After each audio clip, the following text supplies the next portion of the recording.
I'm joined now by former Republican Congressman Joe Walsh of Illinois, who joins me now to discuss some of the latest things that have been impacting the political scene here in Washington. Joe, I want to start out with George Santos, someone who was elected as a congressman in New York, but it seems as if he was elected before some of these lies surrounding his past started to arise.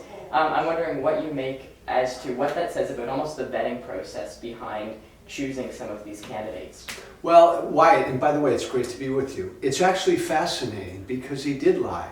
And the voters who voted in that race really didn't know the first thing about him. So whose fault is that? Well, it's obviously George Santos' fault for not being honest. It's the Republican Party's fault because they knew some of this about him. But it's the Democratic Party's fault too.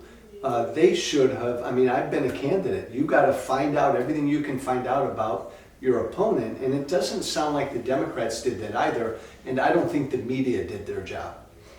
And what do you make of, Kevin McCarthy, for example, who seems to be standing behind someone like George Santos despite these lies that he's embraced? Because all Kevin McCarthy cares about is becoming Speaker and being Speaker. That's all he cares about. I served with McCarthy. He doesn't give a damn about anything else, so he needs that seat. I doubt Santos will run again. But here's the other thing about the Republican Party. Under Donald Trump, there's no shame. So lying is okay, doing wrong is okay, and Republicans learned from Trump that you never ever apologize for anything.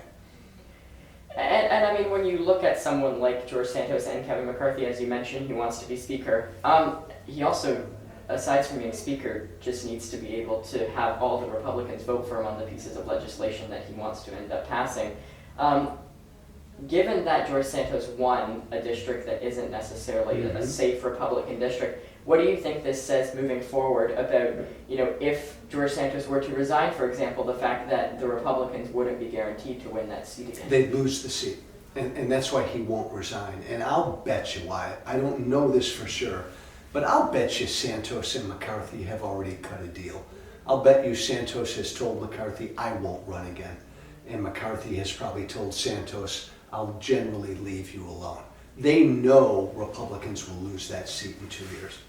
I'm curious to know, too, what you make of moving away from George Santos for a moment with Donald Trump, someone who was president for 4 years. He obviously exited office with the January 6th insurrection being the low point of his administration, but that seems to be the point that everybody remembers. And so John Bolton, as an example, the former national security advisor who I've interviewed before, saying that he would potentially consider a 2024 run.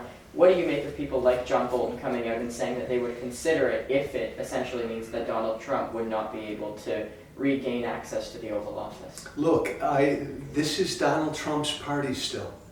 Mike Pompeo, who I know well, Nikki Haley, Ron DeSantis, Ted Cruz, John Bolton might run. It's Trump's nomination to lose. Most of the Republican Party voters are still with him. Every Republican Party politician and donor would love Trump to be gone. But it's not up to them, it's up to the voters. And people like Bolton wouldn't have a prayer against Donald Trump in a primary. Do you think Donald Trump will realize that he has a sense of, all of these other candidates coming forward that, once supported him, now they're not supporting him? Do you think he'll take anything from that? No.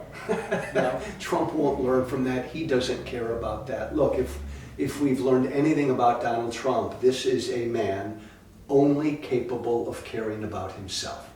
So as long as he wants to run, he doesn't give a darn about any of these other candidates.